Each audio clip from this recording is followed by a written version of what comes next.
When it comes to pushing through, there is two different types, the healthy one and the unhealthy one. And today, I want to speak about these two different types because I want you to be able to differentiate between these two so that at any given moment, you can tell by yourself whether you're working yourself up about something that just isn't worth it, or if it just takes that little extra bit of a kick before you'll be rewarded. My name is Jackie, and I warmly welcome you to the Who I Am podcast. So today's episode is going to be more of a conversation about this topic, yet we're still going to have a small meditation component later on. For now, wherever you are, just sit back and enjoy.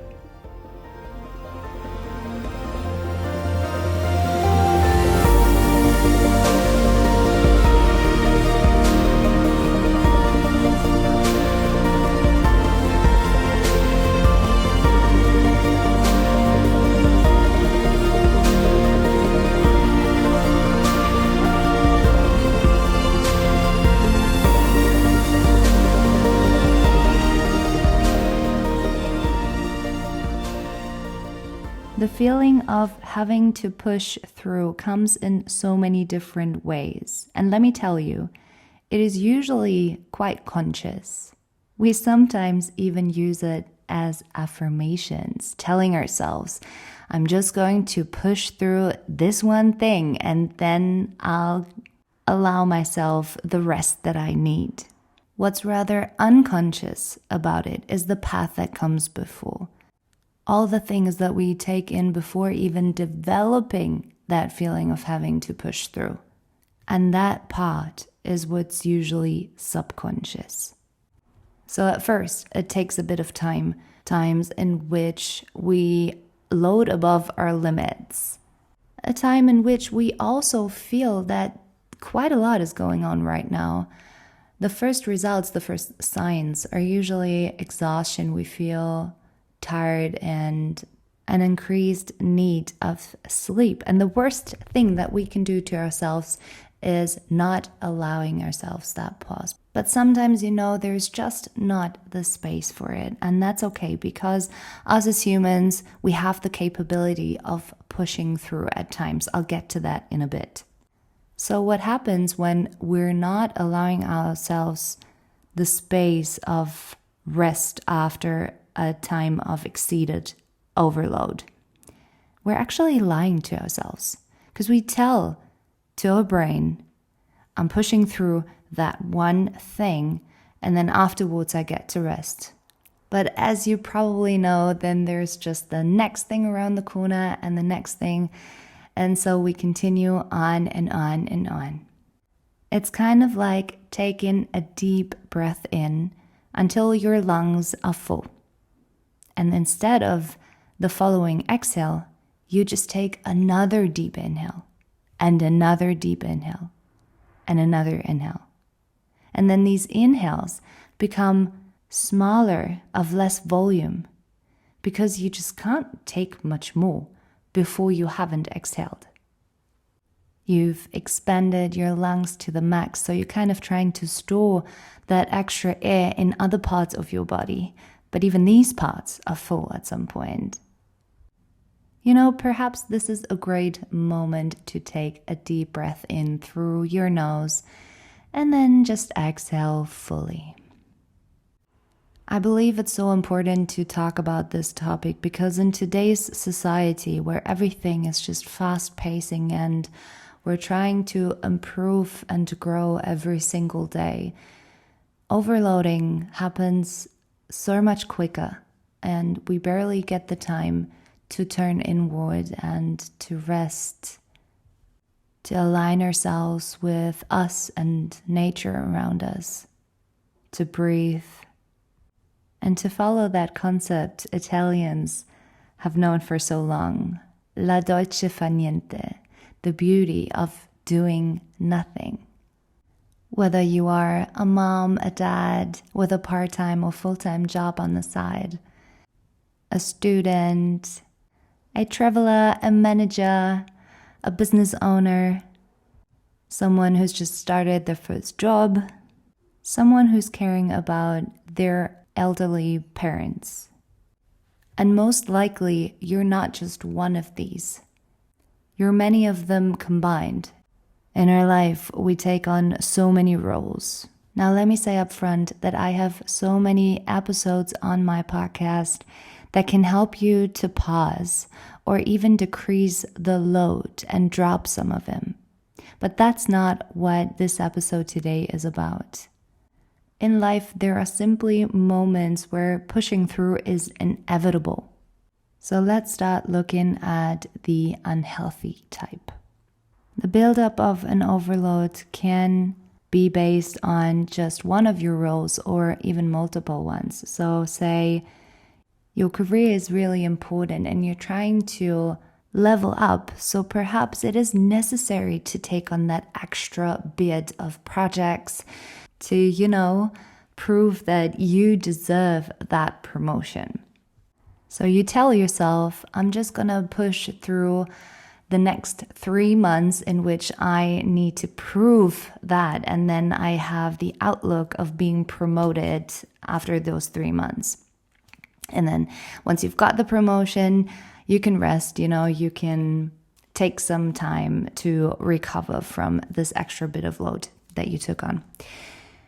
In reality, though, you will get that promotion because you put your heart in it and you already know that you're worthy and you know that you've got the skills and the mindset.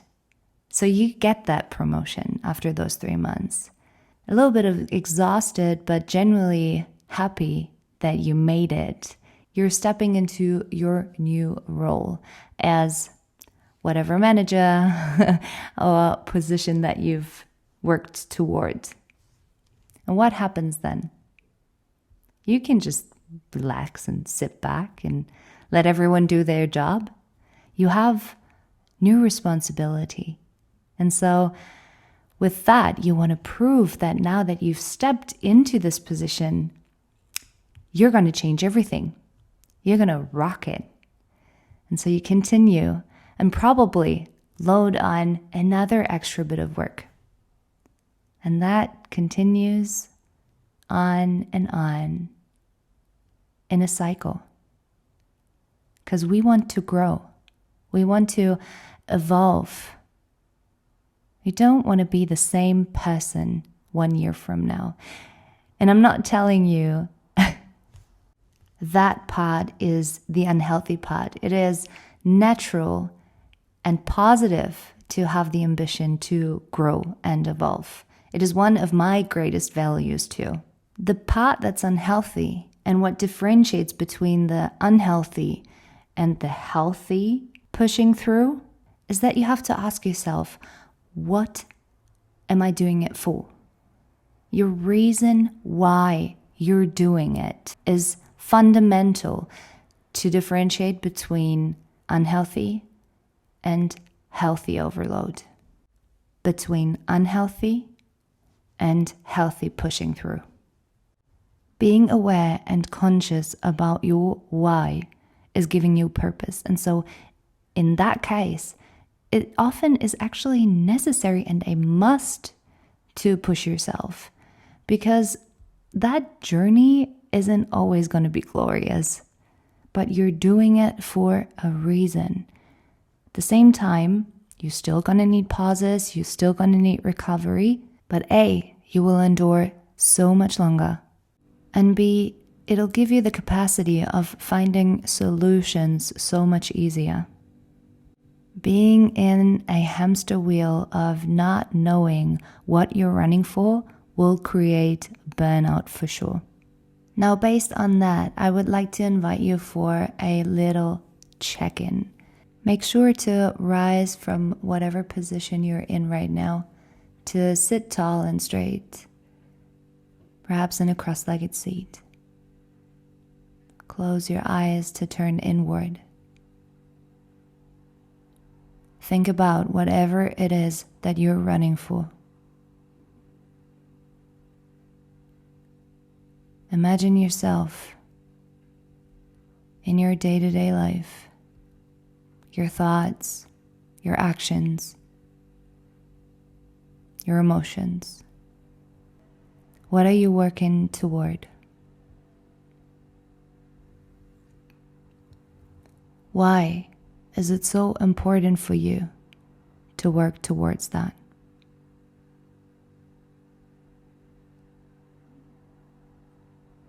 Does that goal align with your values, with who you really are?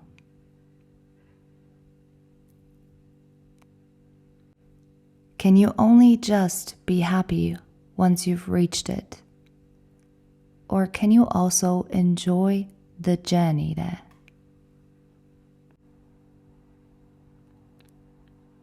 What is the journey teaching you?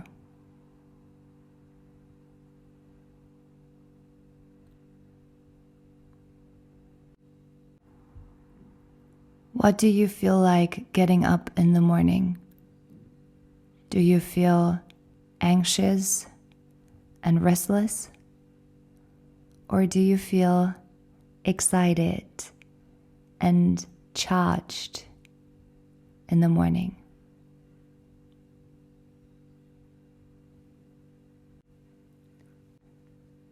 And then inhale deeply, exhale fully.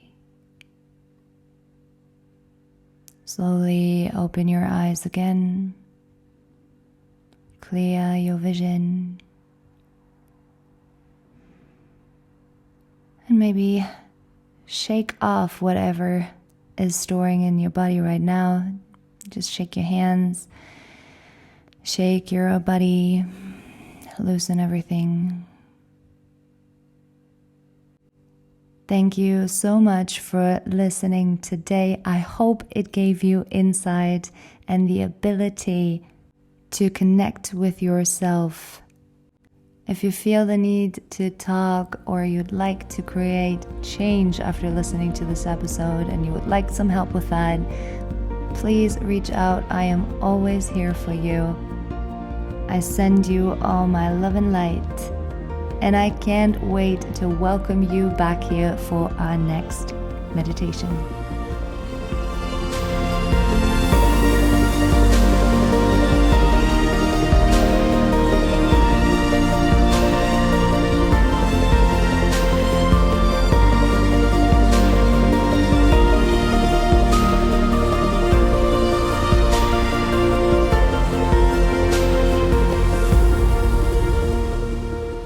And one more thing before you head off. If you have any questions or you would like to get in touch, learn more and grow more, check out my website, whoiam-world.com, or send me a message at healwithjackie. You can find me on Instagram. I would absolutely love to get to know you and work with you. So, see you there.